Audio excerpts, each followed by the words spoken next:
the San Francisco 49ers against the Philadelphia Eagles. The Eagles are 5.5-point favorites. Jay, I have a question. What does Vegas see in the Philadelphia Eagles? How are they 5.5-point favorites against this 49ers team? Well, I think it's experience. They've been at home and they've gotten the 49ers in the past. And the 49ers give up a lot of offensive yards, and their defense is bend, and pray you don't break. Like, that's their defense. I mean, actually, if San Francisco can get you to third down, you're in trouble because they're really good on third down. But it's the problem that people don't get the third down right away with them. Once they get in the red zone, they collapse. But I think all that scheme by Saleh. I think this is where the X's and the O's are actually better than the Jimmys and the Joes, right? Like, that it's in the reverse of what McDermott's dealing with. So, well, no, it'd be the same. It'd be the same as what McDermott's doing. I think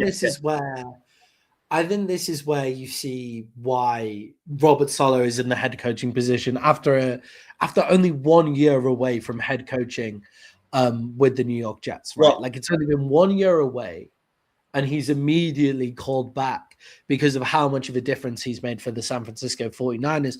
And I think with the Philadelphia Eagles' offensive issues and just complete misfiring, Robert Saleh's the guy to jump in on that kind of stuff, right? But the problem is, and I think Vegas is taking history into this. So Nick Sirianni and Jalen Hurts home in the playoffs, 5-0. Yeah. Average score 35-14, 0 turnovers, 14 takeaways, and have only trailed for 5 minutes and 43 seconds in all 5 games combined. Yeah, and I think with the Philadelphia Eagles, something that's really, really important to mention is they really do turn it on when they come to this point. Also, the Philadelphia Eagles, I don't know how they fucking do this. Just a reminder to everybody, I'm a Dallas Cowboys fan, so anytime the Eagles are great, really fucks with me. But I don't understand. I don't understand how they do this, where legitimately they should have finished the second seed.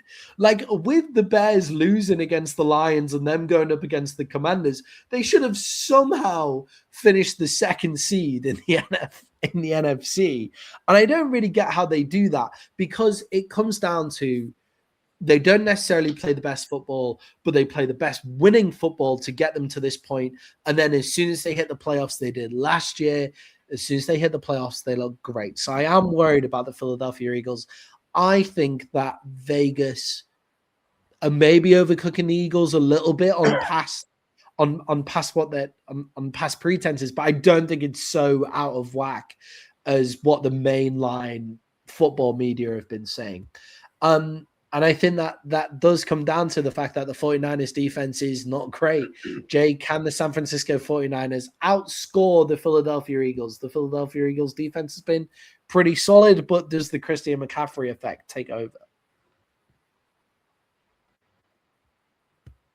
Yeah, because if you look at where the Eagles struggle in defense, it's when they have to focus too much on the the running back, and there's a quarterback that can actually get the ball out quick, move it around. Because when you catch the Eagles in space, sometimes they're actually out of position because they're so good at instinctively reacting. If you can catch them off guard, that's when it becomes a problem and you get big plays. And I think that's where Kyle Shanahan and Brock Purdy actually succeed. So I think with Pearsall back, another guy who can stretch the field, I think that opens it up more for McCaffrey too. I actually think them being back and healthy with Kittle and Juszczyk, another week even healthier, I think it puts more stress on them. And I think this is a game where first 1 to 28 wins. Yeah, I think with Jaheed Campbell, they've really stepped off Jaheed Campbell playing big downs, and they've given them to Nakobe Dean. I like Nakobe Dean, but Jaheed Campbell has been awesome throughout this whole season. So I think that's a real step down for them, the fact that they've been doing that. Zach Bourne is obviously awesome as well. The linebacker core is really important against San Francisco, and they have that but can they make the most of it? Because I don't necessarily think they've made the most of it throughout. Jay, the San Francisco 49ers are 5.5 point. The Philadelphia Eagles are 5.5 point favorites. Who you got? All right. Give me the Niners minus the 5.5 because I think the Niners could win this game, but I do think it comes down to one of those fourth quarter plays. Whoever team makes that biggest fourth quarter play wins this game. So I think it's less than a touchdown either way. So I'll take the points. Yeah, give me the 49ers in this one as well for the same rationale. I don't think it's going to be over a touchdown winning this game. I think this is going to be a close one, perhaps the game of the series. And Jay, if the if the Philadelphia Eagles lose, is Nick Sirianni's job up for question? Only if Howie has a better replacement in line. Like Howie's not going to make a dumb decision. So if Sirianni is the best coaching option you have for next year, you move on with him. It's really hard to fire a coach who won a Super Bowl with you.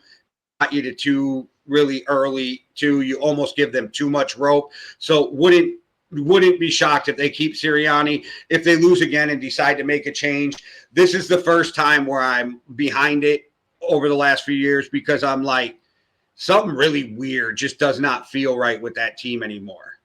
Yeah, I agree. And I think it's only if, if Harbaugh is available, that's the guy you take, right? I think that like Eagles, if you had a conversation and you thought, and maybe Stefanski or Mike McCarthy, just because you don't like the way Sirianni's handling things, but you would already have to have like a wink agreement that before you fire him, Yeah, exactly. The good thing that they have going for them, though, is if they decide to do it, the NFL did change a lot of the rules.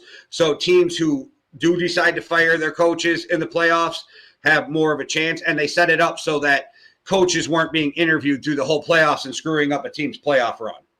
Yeah, I think I think as well with Nick Sirianni's potential firing if they lose, compared to the other coaches that have been fired, I think he becomes like towards the bottom of the rung for getting a new job. Like I think he very much is the Philadelphia Eagles head coach. I don't think he's necessarily a head coach that fits a lot of other teams as well. So that might make you feel a bit better as an Eagle if they lose that game. But yeah, we've got the San Francisco 49ers in that game at plus 5.5.